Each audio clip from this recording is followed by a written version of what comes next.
Hey everyone, Lucas at Laminex, and on this Subaru emblem you may notice a few impact marks, and over time those will get larger and begin to peel and completely ruin the emblem. So today we're going to be protecting and customizing our Subaru emblem using a Laminex universal sheet. Let's go. To begin, you just want to start by measuring your emblem so you know what size Laminex universal sheet you need to buy. You want to add about a ½ inch to an inch on each side to make sure you order enough Laminex to completely cover the area you are trying to protect. We have a video on how to measure for a universal sheet if that would be helpful for you. And to start the installation, you want to clean the emblem using some water and a soft cloth to remove any dust, dirt, lint, or debris that is currently on the emblem, because we don't want that to get trapped underneath the adhesive as we install the Laminex. Now we're going to take our Laminex and remove it from the liner. I've decided to use charcoal for this installation, which is our blackout film. And because I'm going to be installing on a surface that is smaller than my hand, I'm actually going to be doing this installation dry. So with no moisture on the surface or the adhesive, we're just going to take our Laminex, line it up, making sure it's completely covering the emblem, and then we'll use our fingers in kind of a back and forth sweeping motion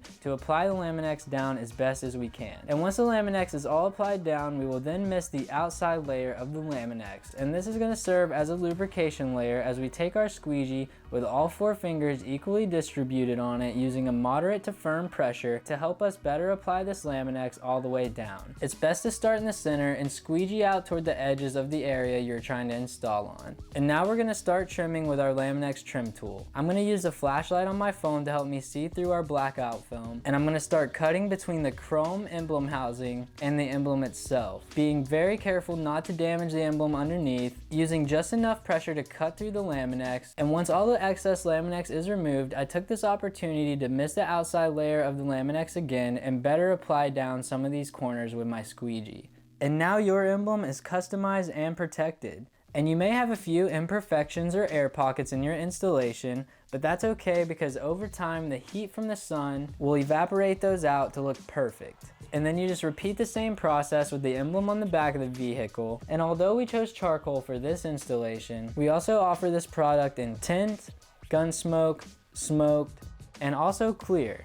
And aside from our tinted options, we also offer Laminex in yellow, amber, blue, pink, and green for those that want a little extra customization. The Laminex can be removed at any time, but one thing to note is that if your car has dynamic cruise control options, some of the technology may be installed underneath the emblem in the front of your vehicle. So make sure you look into this with your vehicle before covering your emblem, because that could affect the dynamic cruise control options. If you want to learn more about our Laminex products, visit our website laminex.com. Thanks for watching and have a great day. Take care.